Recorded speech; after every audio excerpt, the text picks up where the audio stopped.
Hola a todos, bienvenidos a un nuevo book haul, aunque todavía me quedan libros pendientes del último book haul que realicé, pero a pesar de ello voy a presentar ya por fin estos libros que van a ser los últimos que voy a presentar en este 2024, no sé cómo le llamará el book haul Last 2024 o algo así, ya veremos, a ver qué se me ocurre, estirando un poco la ortografía inglesa, ¿no?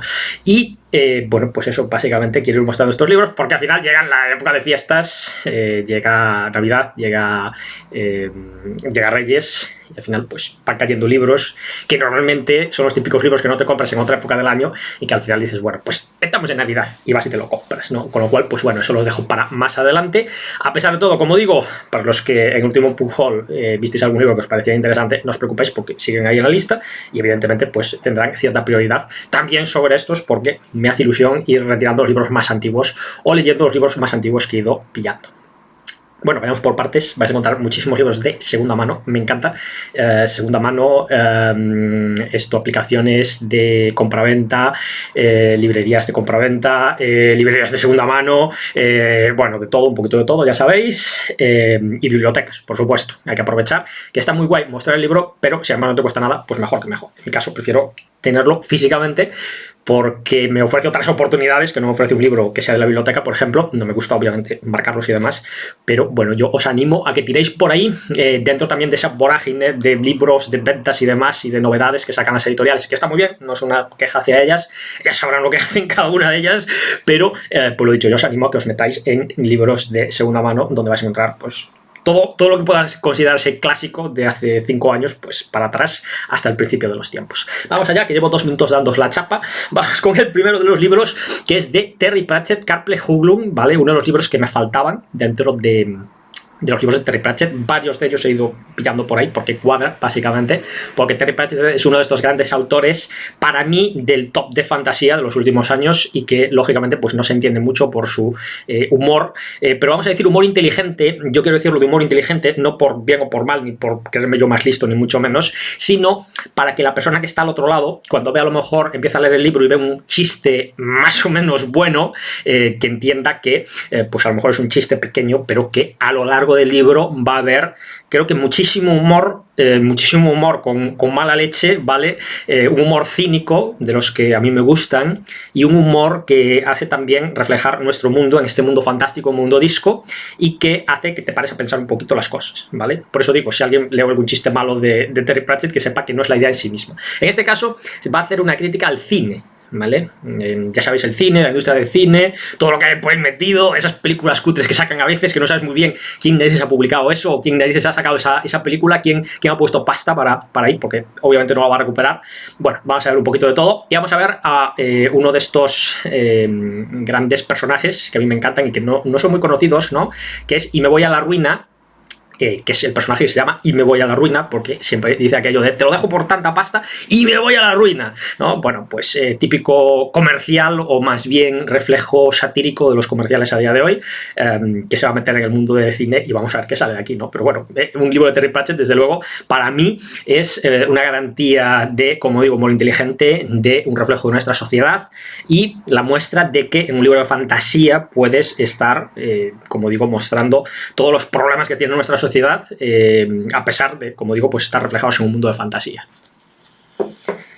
Vamos allá, que tengo por aquí un apoyo, por aquí el otro, fuera de cámara, está muy bien. Bueno, vamos allá, este es un libro de Los Reinos Olvidados. Y como podéis ver, bueno, tenemos aquí los dos. Tenemos los dos, es el primero y el segundo de la misma saga, ¿vale? Que a veces cuadra, ¿no? Que te encuentras los dos y dices, bueno, pues vamos allá. Realmente creo que el primero que encontré fue el segundo, ¿vale? Y después cogí el primero. Son de la saga de Moonshaes, ¿vale? En una saga donde se habla, pues, de los dioses malosos, ¿vale? De estos, de los malos de los libros de fantasía, que muchas veces no aparecen.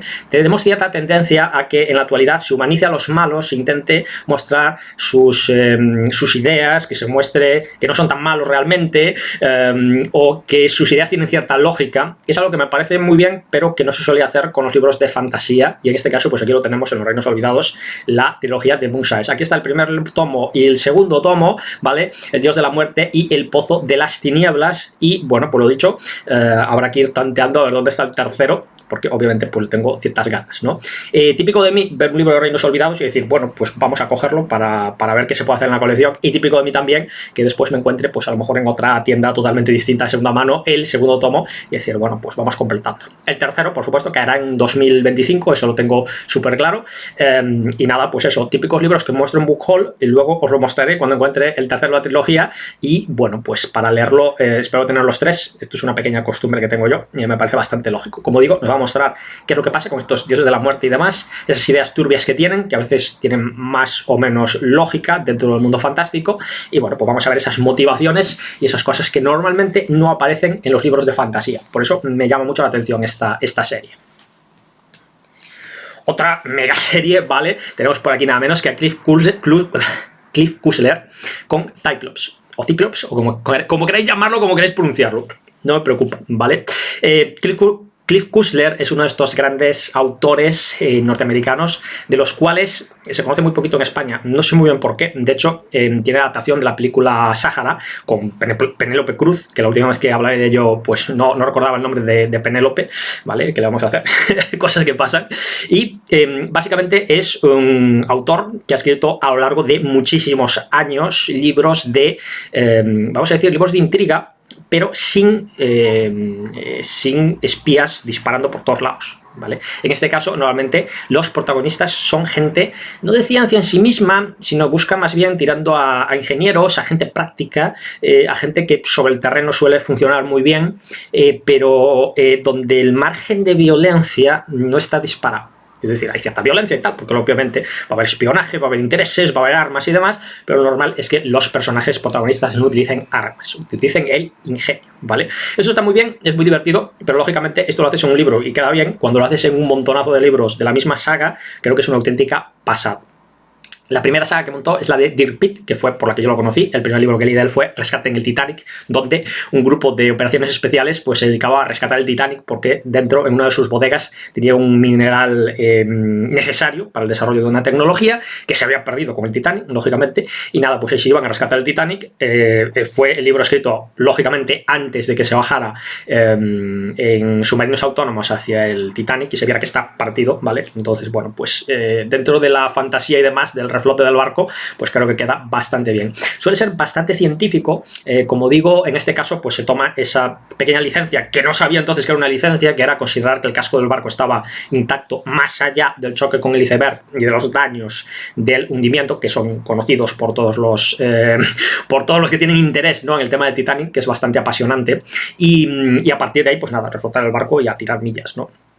Si se puede, claro, que el tema es complicadete, y vamos a ver todas las complicaciones que surgen, por supuesto, con los enemigos que había entonces, que eran los rusos, después fueron los chinos, luego fueron variando un poco de los enemigos globales que van teniendo, y por supuesto corporaciones por el mundo adelante, que sobran, corporaciones con intereses bastante controvertidos de cara a los propios, a la propia gente, ¿no?, a los propios habitantes del mundo en general.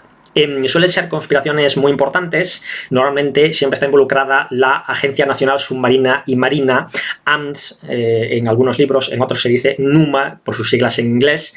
Y bueno, lo gracioso es que debido a los éxitos de los libros, de la saga de libros, como digo, los de Dirk Pitt son los primeros, después fueron los hijos de Dirk Pitt, luego fue montando pues diferentes historias de diferentes barcos espía y demás, donde quizás hay un poquito más de violencia, pero siempre controlada y reducida al mínimo. Y como digo, pues bueno, una saga de libros que yo creo que es una auténtica pasada y que vale la pena echar un vistazo. En este caso, pues encontré Cyclops y dije, para adentro, de cabeza. El autor es un autor por explorar, muchísimos libros, ¿vale? Si tenéis vértigo cuando veis un montonazo de libros en un sitio, pues tener mucho cuidado, porque realmente son muchísimos libros que tenemos en esta saga, pero yo creo que de forma ordenada se pueden ir leyendo sin ningún tipo de problema. Ojo, los primeros libros de Dirk Pitt son de los años 80, donde, ya lo comenté en su momento, vemos como el autor en un momento determinado muestra unos rasgos en las altas esferas de machismo brutal.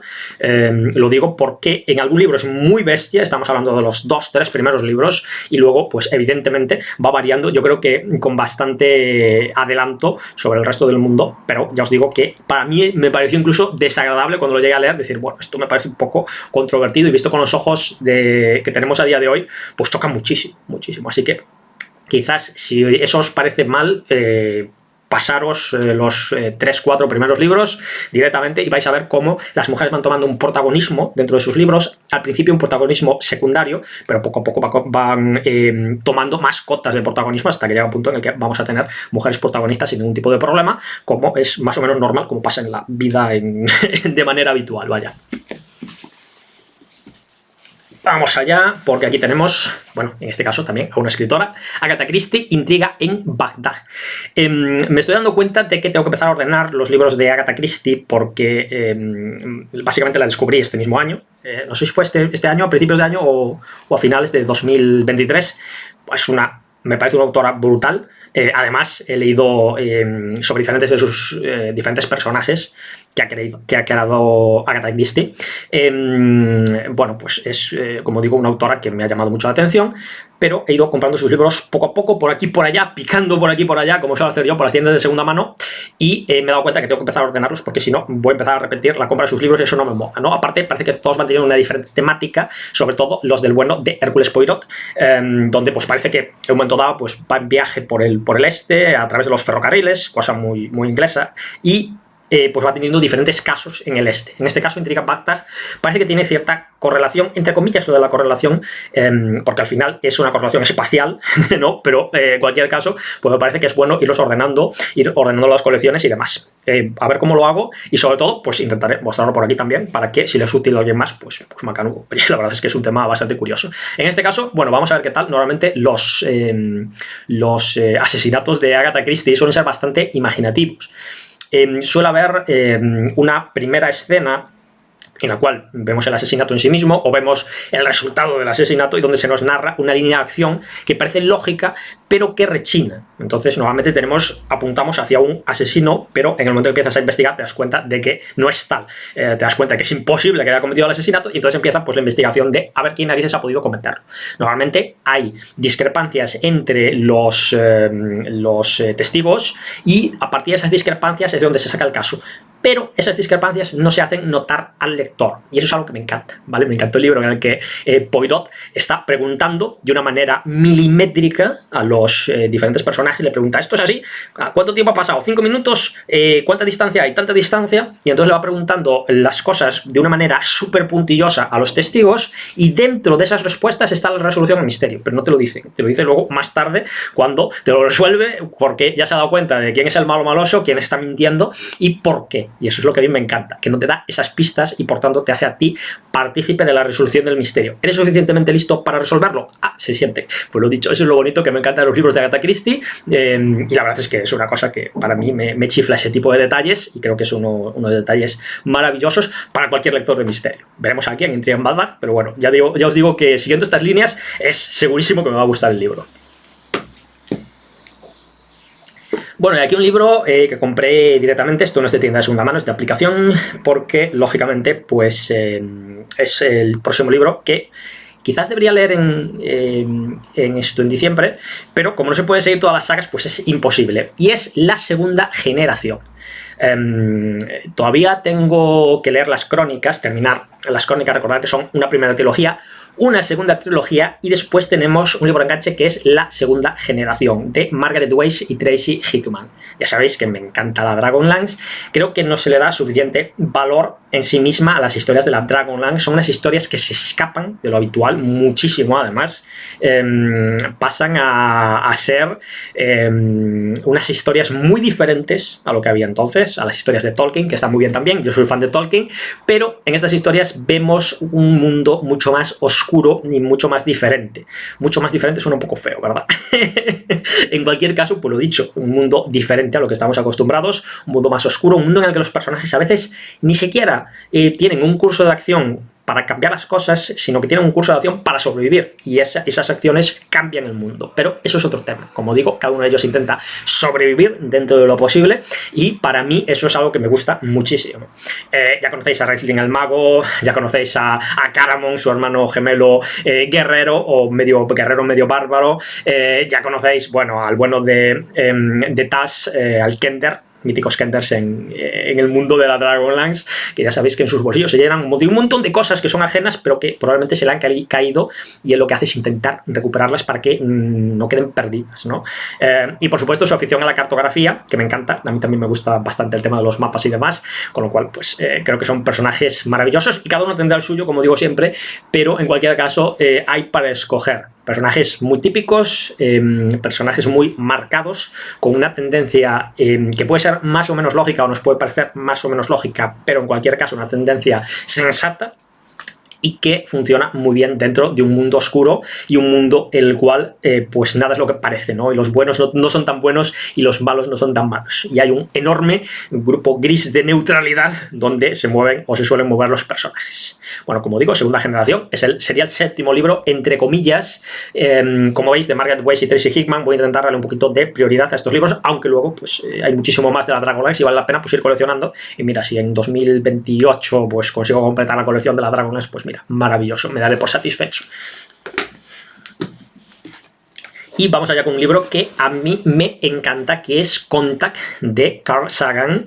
Uno de estos libros que llama la atención por la manera en la que está escrita y sobre todo por la resolución que tiene el libro, por esa temática del contacto con seres de otro planeta, seres pues de otro mundo, más o menos extraterrestres, ¿vale? Ahí ya luego queda interpretación de cada uno, pero sobre todo pues cómo de pronto la humanidad se encuentre con que estamos acompañados, ¿no? En este viaje intergaláctico que estamos viviendo con la Tierra y el Sistema Solar moviéndose por ahí por el universo adelante. Y como digo, pues las dos ideas son terroríficas, ¿no? Tanto de que haya alguien ahí arriba como que no lo haya. Las dos son bastante terroríficas en sí mismas, y a mí pues me suele gustar la idea de que hay algo por ahí, aunque no sepamos qué, y aunque pues tengamos que ir buscando a ver si descubrimos qué es lo que ha pasado, ¿no? A lo largo de este tiempo, y por qué no nos han contactado ni nada por el estilo. En Contact lo que vemos es cómo hay pues una señal que se interpreta como una señal de una civilización que no es de la Tierra, y que les plantea construir una estructura para poder comunicarse de una manera más lógica. Y bueno, pues todo lo que ocurre entonces, ¿no? Porque, bueno, pues habrá quien considere que es interesante comunicarse, hay quien considera que no es interesante comunicarse con nadie de los que están ahí fuera. La teoría del bosque oscuro, donde lo que ves son ojos brillantes de depredadores que pueden acabar contigo en cualquier momento, y que a lo mejor pues no queremos saber que están ahí. Y bueno, pues va a haber controversia política, va a haber controversia social, y vamos a ver qué es lo que sucede con esa máquina supuestamente para contactar entre unos y otros. Muy interesante, la verdad, una teoría que bueno, está ahí encima de la mesa desde hace mucho tiempo, pero que desde luego pues el bueno de Carl Sagan consigue darle un aire de vividez, ¿no? Y te da la sensación de que podría pasar mañana sin ningún tipo de problema, porque ese realismo que plantea y esa exactitud científica que le gustaba tanto a Carl Sagan, pues lo dicho, ¿no? Le muestra una verosimilitud maravillosa, y te da ese margen de decir, vale, este tipo es bueno, y además pues me mola la historia, te sumerges en ella, te das cuenta que los dilemas morales que tienen los protagonistas y las diferentes fuerzas sociales que hay en el libro pues son muy realistas. Y bueno, pues finalmente la resolución, donde vamos a ver cómo pues pasan cosas bastante interesantes, y que yo creo que es una manera genial de terminar un libro, probablemente de los libros mejor acabados que he visto jamás. Bueno, vamos al otro bloque, donde tenemos los manuscritos, la polémica de los manuscritos del Mar Muerto. Bueno, este es un tema bastante curioso y además bastante controvertido por el tema de los evangelios y los testamentos y cosas de esas que hay por ahí. Y digo que es bastante controvertido porque se encontraron en un momento determinado, de una manera casual, como suelen pasar estas cosas, manuscritos en una cueva del Mar Muerto, muy bien conservados por el tema del calor, la humedad y demás, metidos en vasijas, y que se muestran que muchísimo de lo que hay escrito o muchísimo de lo que hay publicado, ¿no? En diferentes fuentes, como la Biblia, por ejemplo, pues que son una parte mínima de la cantidad enorme de manuscritos que había entonces, ¿vale? Esto tiene una importancia histórica brutal, ¿vale? Empecemos por ahí, porque yo creo que es la parte que es más importante, porque lo que se nos muestra es una realidad social, pero no solo social, cultural, una realidad alimentaria, ¿vale? Porque vamos a ver información sobre lo que comían, sobre los ritos que realizaban, sobre las cuestiones sociales que les perturbaban entonces. Lo que vamos a ver es una radiografía del pasado, Y yo creo que está genial y me parece maravilloso. Por supuesto, la gran polémica que hay es que, lógicamente, muchos de estos manuscritos contradicen a los evangelios en mayor o menor medida, a veces en cosas que son irrelevantes y en otras pues que lógicamente tenemos o nos muestra un Jesús histórico que es bastante diferente al que se nos muestra en los libros más sagrados. Bueno, esto es un tema ya cuestión de creencias, yo ahí ya no me meto porque cada uno puede creer en lo que quiera, ya sabemos que Chulu aparecerá por ahí y arrasará con todo, así que no hace falta preocuparse demasiado del tema, pero que en cualquier caso, pues lo que comento un poco, ¿no? sobre el tema de los manuscritos del Mar Muerto, su importancia cultural y sociológica es brutal y creo que está bien echar un vistazo a estos libros porque al final te van mostrando un poquito las diferentes fuentes y te van mostrando un poquito pues los diferentes cambios que hay, como digo, con esas ideas, ¿no? Luego ya pues el tema religioso al final, como digo, cada uno puede creer lo que quiera y puede cuadrar prácticamente con cualquier texto o cualquier manuscrito, ¿vale? Tan fácil como decir que los manuscritos que contradicen la Biblia fueron escritos por enemigos, ¿no? Ya está. Cosas tan sencillas como esa. Y como digo, pues el tema cultural me parece brutalmente más importante que cualquier otra cosa. Bueno, ¿qué tenemos por aquí, no? Aquí tenemos nada menos que otro poquito de la Dragonlance. Y en este caso, fijaros que los autores no son Margaret Weis y Tracy Hickman, los míticos autores de la Dragonlance. Yo creo que es una auténtica pasada como estos autores lo petaron, sino que es un autor más desconocido que es Dan Parkinson, que bueno, pues ya veis que nos presenta este libro, que es que estoy intentando leer, pero refleja un poquito, estoy intentando leer el título, pero refleja un poquito Las puertas de Torvadin de la Dragonlance. Aparece por aquí Héroes de la Dragonlance, segunda trilogía, ¿vale? Lo bonito que tienen estos libros de la Dragonlance es que van todos más o menos encuadrados. Como decía antes que tenía que enlistar los libros de Agatha Christie para no liarme con ellos y demás, pues en este caso no hay mucha duda, ¿no? Héroes de la Dragonlance, segunda trilogía, libro 2, pues ya está, ¿no? No hay mucho fallo en ese sentido. Bueno, un poquito más de la Dragonlance, como digo, en el momento en que hubo tal éxito, que yo creo que pues lo petó la Dragonlance por su fantasía oscura, diferente a todo lo que se había escrito hasta entonces, pues Margaret Weis y Tracy Hickman lo que se vieron fueron sobrepasados, ¿vale? Básicamente, y se dieron cuenta de que era imposible que escribieran tantos libros como realmente querían, y por supuesto también escribir un libro es un trabajo de la leche, con lo cual pues decidieron que mejor tomárselo con un poquito más de calma y apartarse un poquito del tema de escritura, y por tanto pues muchísimos autores tomaron el relevo. Algunos con más éxito, otros con menos éxito. La verdad es que, teniendo en cuenta que sobre el mundo de la Dragonlance que están escribiendo, pues el éxito ya está más o menos asegurado.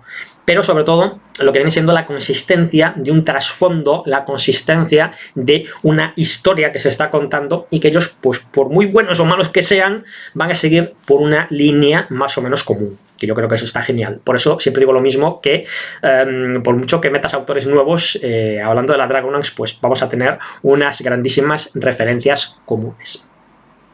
¿Qué decir del libro? Bueno, la verdad es que no tengo ni idea de cómo va planteado el libro. La historia está bastante posterior, supuestamente, a todo lo que se fue escribiendo por parte de Margaret Weis y Tracy Hickman. Esto es un tema curioso, pero se vio que según iban escribiendo, iban siguiendo una historia, una línea, y que a partir de ahí pues la línea va evolucionando tanto que puede gustar más o puede gustar menos cómo evoluciona. Está claro que ahí los lectores son soberanos y la vuelta de Margaret Weis y Tracy Hickman no es casual, ¿vale? En cualquier caso, pues también se buscó contar historias del pasado. Recordad que una cosa que a mí me encantó de los libros es que no es que acabe uno y empiece el otro en el momento, cosa que está muy bien también, sino que pues acaba un libro y a lo mejor pues había un lapso de 6 meses en los cuales pasaban una serie de cosas, pero que no se narraban porque no tienen una importancia real para la historia, o la importancia que tienen es mínima de esa narración, no del hecho en sí mismo, con lo cual pues está bien saltarse esa parte, pero luego pues si te escriben el relato de lo que ha pasado por ahí, pues está muy bien, con lo cual pues vamos a tener una línea de la Dragonlance, vamos a tener pues unos libros que van a ir paralelos en la historia y una resolución de la historia, o continuar la historia hacia adelante, la línea del tiempo. Está bien, habría que hacerse un esquemita, ¿vale? Me lo tengo que hacer, que eso creo que puede ser muy chulo, sobre todo por una parte para tenerlo yo, y como pues son los temas de esquema de Agatha Christie para que los tengáis vosotros también, ¿no? Yo creo que eso puede ser interesante para todos. En cualquier caso vais a ver bastantes libros de la Dragonlance, ¿vale? Y dicho esto, ¿vale? Aquí tenemos a Tanis, el semielfo, ¿vale? De la Dragonlance también. En este caso, autores, tenemos por aquí a Barbara Siegel y Scott Siegel, ¿vale? Entiendo que en este caso, pues, quisieron replicar un poco la fórmula de Margaret Weis y Tracy Hickman. Recordemos que no tienen mismos apellidos y no son marido y mujer, ¿vale? Pero, bueno, pues la sinergia que consiguieron juntos fue maravillosa. En este caso, pues, como digo siempre, es cuestión de casualidad, ¿no? A veces dos personas se juntan y se ponen a crear y de pronto surgen cosas maravillosas y no tienen nada que ver con que sean sean familia o que sean matrimonio ni nada por el estilo. En este caso, Tanis el Semielfo nos está contando la historia de Tanis el Semielfo, ¿vale? Como es lógico, uno de los personajes de las crónicas de la Dragonlance, y está contando la historia anterior a los libros que leemos en la Dragonlance, para que veamos un poco todo lo que va sucediendo con Kitiara, esa chiquilla que no se sabe muy bien si es buena, mala o neutral, pero que al final es el interés amoroso, o uno de los intereses amorosos de Tanis el Semielfo. Ya sabéis que los triángulos están de moda en el tema amoroso, y llevan de moda desde hace unos 160.000 años, así que van a seguir de moda durante mucho tiempo, o al menos esa es un poquito la idea. Recordemos el pasado de Tanis el Semielfo. Es un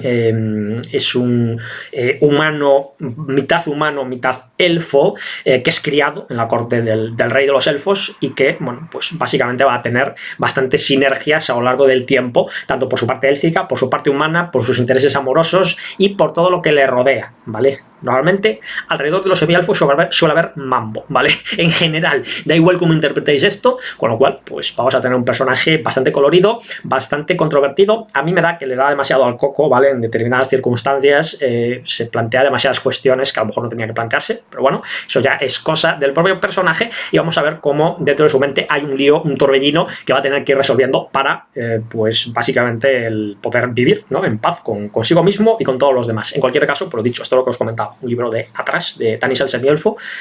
Vaya esquema, ¿eh? Plantearse escribir un esquema de esto puede ser bastante bestia, pero bueno, yo creo que se puede hacer. Vamos a ver qué se puede hacer al respecto.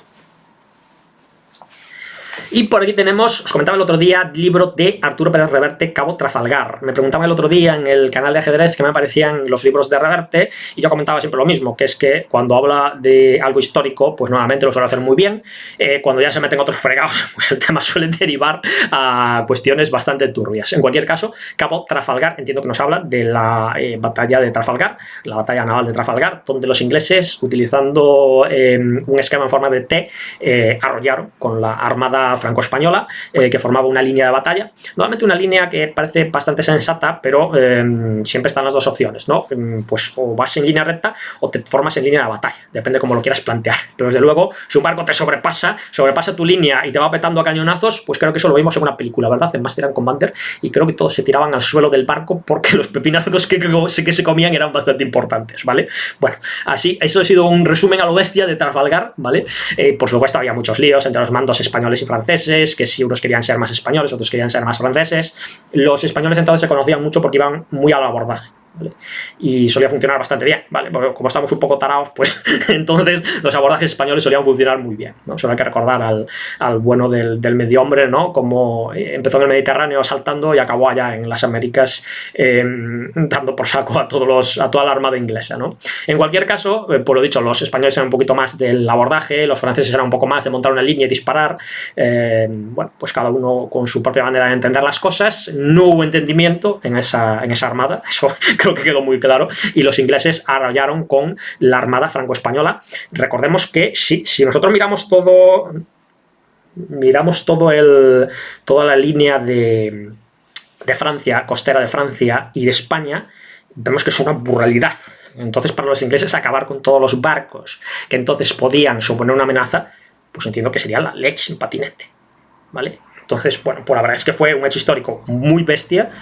Quitó la hegemonía de los mares a los franceses y los españoles, que quedaron, pues casi quedaron bajo mínimos, y en muchos casos por debajo del mínimo, y tuvieron que ingeniárselas de mil maneras distintas para mantener rutas comerciales o simplemente para defender sus propios puertos, ¿vale? Una batalla que fue decisiva, y como digo, pues Reverte cuando habla de historia lo suele hacer bastante bien.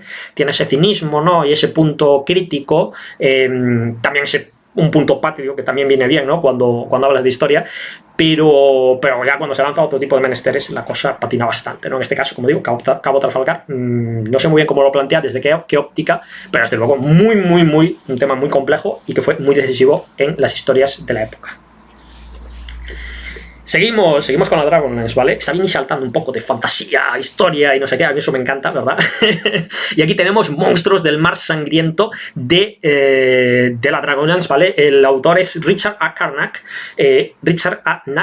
¿vale? No Carnac, Richard A. Nack. Está bien porque estos autores de fantasía en muchas ocasiones tienen relatos muy buenos, a veces son escogidos un poco de una manera un tanto aleatoria y pasa que pues escoges a un autor, le va regulinchi, entonces pues lo dejas un poquito apartado.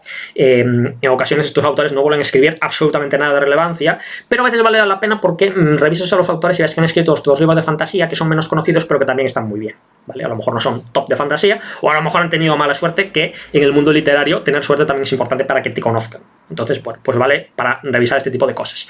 Monstruos del Mar Sangriento nos muestra esto que os comentaba yo antes, de que hay que poner la parte de los buenos y la parte de los malos. En este caso en fantasía, queda muy bien.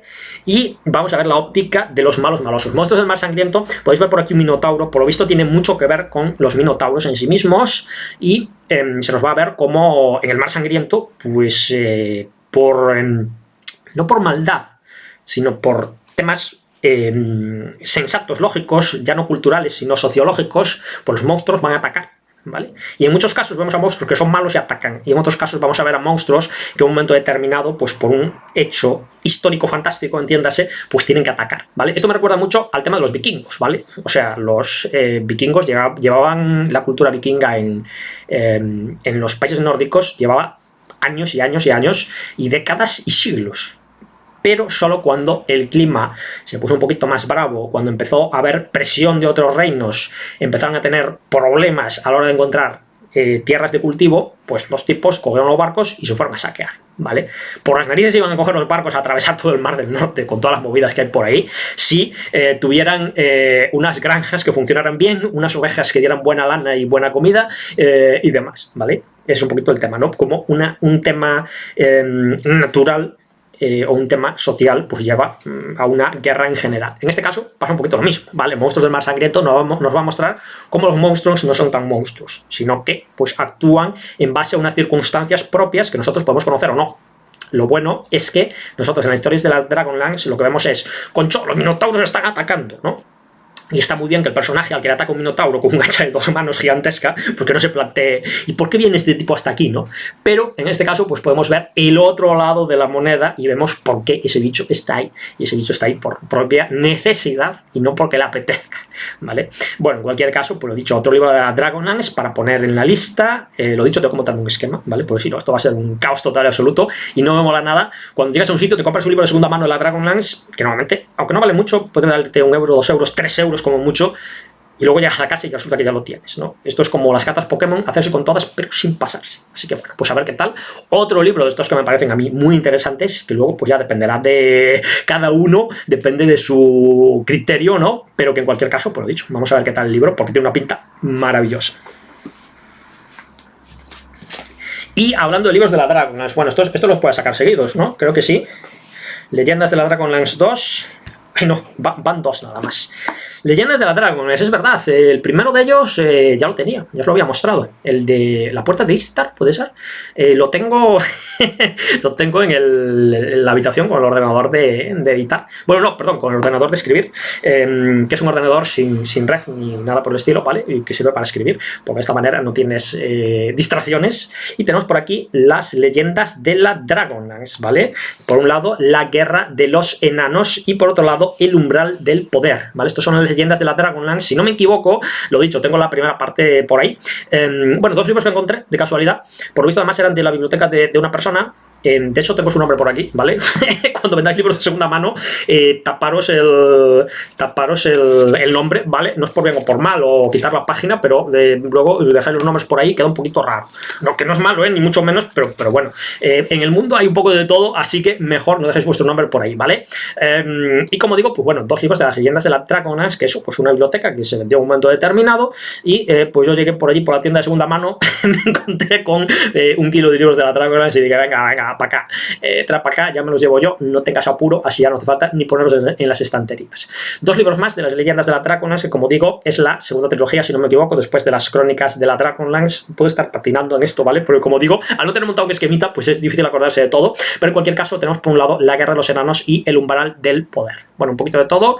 Tenemos, como siempre, diferentes personajes. Una cosa que me encanta de la Dragonlance es que a lo mejor tú tienes bastantes personajes, tienes 9 personajes, y esos 9 personajes 3 van a ser protagonistas en un libro, 3 van a ser protagonistas en otro y 3 son protagonistas en el último, pero de una manera muy natural. Es decir, no está forzado en plan, pues aquí tú vas a ser protagonista y tú aquí no, sino que va a haber pues, las sinergias necesarias para que estos sean protagonistas. Y eso a mí pues me gusta mucho. También, por supuesto, que aparecen personajes fuera del grupo, que aparecen y desaparecen a veces de una manera un poco misteriosa, que luego descubrimos el motivo, ¿vale? No es porque sí.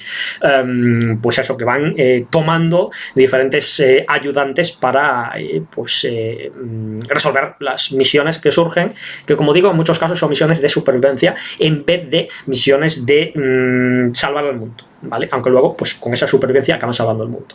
¿Qué decir de la Dragon? Es que no he dicho todavía. Pues que todo esto sigue un hilo conductor y una historia dentro de un continente. Una historia sensata, ¿vale? Y esta historia, como digo, pues en muchos casos ves, por ejemplo, el tema de los enanos, ¿vale? Está mal o mejor. Vemos, por ejemplo, el tema de los enanos y ves que los enanos en un momento dado no ayudan a los humanos y luego sí. Hay un motivo para ello, no es porque sí, pues por el motivo puede estar en la propia guerra de los enanos, ¿vale? De eso se trata, todas las historias que hay por medio, que muchas veces no las conocemos o no llegamos a conocerlas, pues pueden ser interesantes y creo que en ese sentido el margen de la historia es maravilloso. Y creo que hay que aplaudir a dos manos la creación de estas leyendas. En este caso entiendo que Margaret Weis y Tracy Hickman, ¿vale? Que todavía estaban ahí a tope con el proyecto y que después de un tiempo de descanso volvieron para editar y para revisar pues, los libros que escribían otros autores. En cualquier caso, estos son libros míticos de la historia de la Dragonlance y de la historia de la fantasía escrita. Y como parte del segundo bloque, Metro 2033. Recuerdo que estaba de oferta en Kindle Metro 2034, que lo compré así un poco a lo loco en el Kindle, y en este caso encontré Metro 2033, y después de que me lo hayan recomendado 400.000 veces para leer, pues he dicho, venga, va, hay que cogerlo sí o sí, ¿vale? La oportunidad la pintan calva, mejorando lo presente, ¿vale? Y evidentemente pues ya tengo Metro 2033 y Metro 2034. Ahora me hace falta encontrar Metro 2035, que supongo que no habrá mucho problema, y bueno, pues a ver qué tal, ¿no? Una trilogía por ahora, que creo que no es trilogía en sí misma, sino que son libros independientes, pero bueno, la historia de cómo después del fin del mundo en el metro de Moscú, si no me equivoco era Moscú, pero bueno, de una ciudad rusa, pues la gente va sobreviviendo como buenamente puede. Y bueno, pues vamos a ver qué es lo que pasa por ahí, ¿no? Yo creo que es bastante interesante. Y por supuesto todo el tema de Fallout y demás, pues es un tema que a mí me gusta mucho. Es un tema de cómo la sociedad es realmente, siempre digo lo mismo, que sea sometida a tensiones o que sea sometida a situaciones sorprendentes, no tiene nada que ver con que la sociedad es la que es y en estas situaciones surge pues la parte menos hipócrita de la sociedad, o a veces la más hipócrita, vaya. En el sentido de que cuando aparece la supervivencia, otras temáticas desaparecen de la historia, ¿verdad? Bueno, en cualquier caso, pues vamos a ver qué tal. Creo que es una tríada, vamos a decir, de libros bastante curiosa y bueno, pues nada mejor que si encuentras la primera parte, te la compras y te la vas leyendo, sobre todo si tienes la segunda en el Kindle. Y vamos con el último bloque, los libros más recientes ya, que fueron los que decidí ya entonces hacer el book haul, ¿vale? Porque básicamente dije, es que si no, cuando vaya comprando diferentes libros en los mercadillos de Navidad y demás, al final el book haul va a ser brutal. Llevo 37 minutos en este, así que creo que ya era hora, ¿verdad? Y tenemos por aquí La leyenda del rey errante de Laura Gallego. ¿Vale? Recordad que de Laura Gallego leí Memorias de Idún, la primera parte, y no me entusiasmó, me pareció bastante pillada por los pelos, y creo que la autora piensa lo mismo, creo, no lo sé seguro, pero sí es cierto que es una autora que tiene los bemoles de decir, bueno, pues esto lo hice mejor, esto a lo mejor no está tan bien hecho, creo que es muy de apreciar, además es muy activa en redes, y eso me encanta, y por eso cuando leí Memorias de Idún y no me acabo de convencer, me dije, tengo que leer más libros de ella. Y efectivamente, leí El coleccionista de relojes extraordinarios, que me parece una historia bastante curiosa. Por supuesto, hay muchísimo que extraer de ella, a pesar de ser una lectura infantil-juvenil, y en este caso creo que va a ser un poquito igual, ¿vale? Entiendo que es una lectura más infantil-juvenil, pero no tiene motivo ninguno de que me suene la alarma de que en un ratito, a ver si acabo en menos de 15 minutos, porque empieza el Gran Premio de Fórmula 1, ¿vale? Se ha extendido esto un poquito, pero no pasa nada, ¿no? Como digo, La leyenda del rey errante, a pesar de ser un libro de fantasía infantil juvenil, pues entiendo que tiene muchísimo que rescatar dentro del propio libro, muchísimas cosas que apreciar, que yo creo que al final estos libros como que los descartamos, ¿no? Como si fueran, es un libro para críos y tal.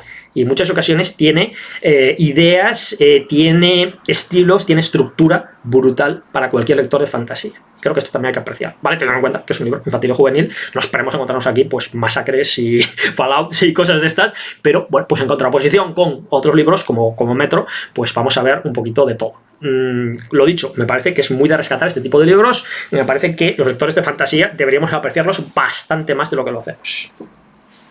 Y por aquí tenemos un grupo de libros, os va a hacer gracia, ¿vale? El Conde Belisario 1 y el Conde Belisario 2. Es gracioso, os voy a contar la historia sobre estos libros, muy resumida obviamente, que vamos a llegar a los 40 minutos. Básicamente, yo me iba encontrando los libros del Conde Belisario por un lado y por otro, lo que pasa es que nunca los encontraba juntos, y en este caso tampoco estaban juntos, pero los junté yo para decir qué puñetas está pasando, porque en unos los encontraba en el color amarillo y en otros los encontraba de color azul, y yo dentro de mi mente maravillosa, pues decidía que si uno está de color amarillo y el otro es de color azul, pues lógicamente no son de la misma serie, ¿vale? Entonces decía, concho, pues qué mala pata, podría comprarme la primera parte del Conde Belisario si pudiera encontrar la segunda, pero claro, nunca encontraba las dos del mismo color, ¿vale? Pues en este caso ya estaba un poquito aberronchado y dije, coge una, ponla al lado de la otra, revisa, y efectivamente son dos libros de la misma serie, solo que uno en color amarillo y uno en color azul. No sé qué mente enferma ha considerado que esto era lo mejor que podían hacer para promocionar al Conde Belisario, pero me parece que debería darse un cabezazo contra la pared hasta que se le reordenaran las neuronas, ¿vale?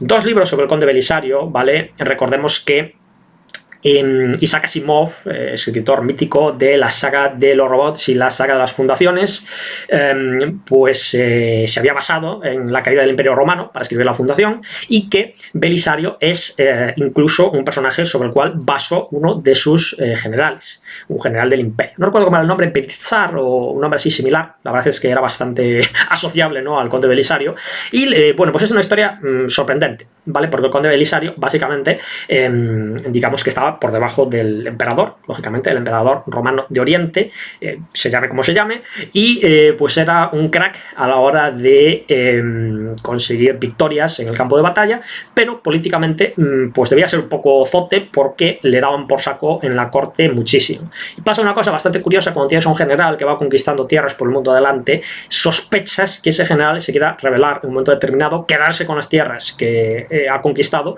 y que te dé a ti por saco, ¿no?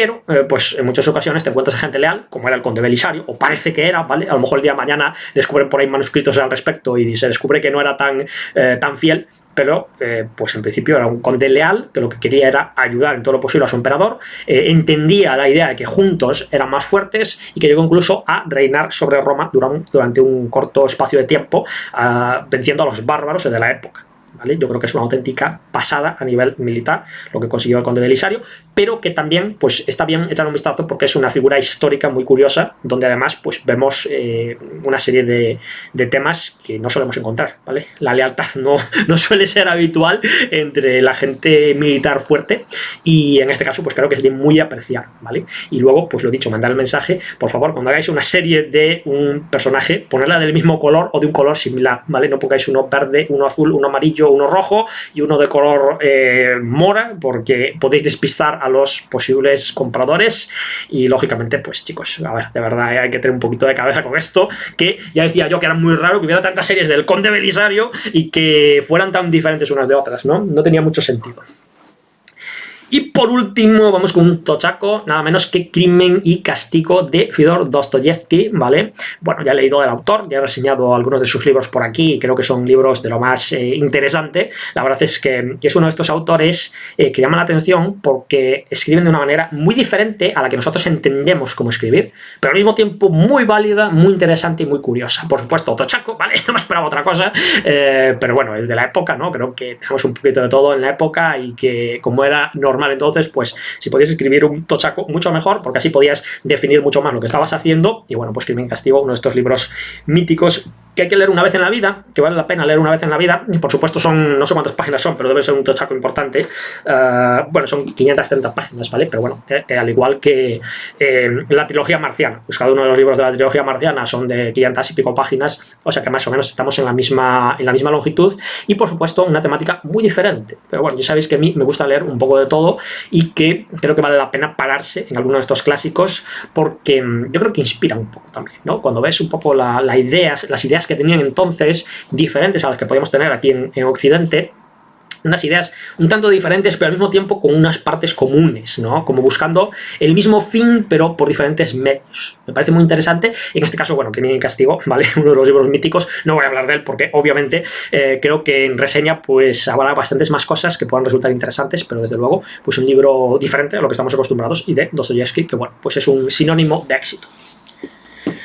Bueno, pues tochaco de libros, 44 minutos de book haul, ¿vale? Creo que queda claro que tenía que hacer el book haul ya, ¿vale? Porque si sigo metiendo libros para el pescado, pues al final van a ser demasiados.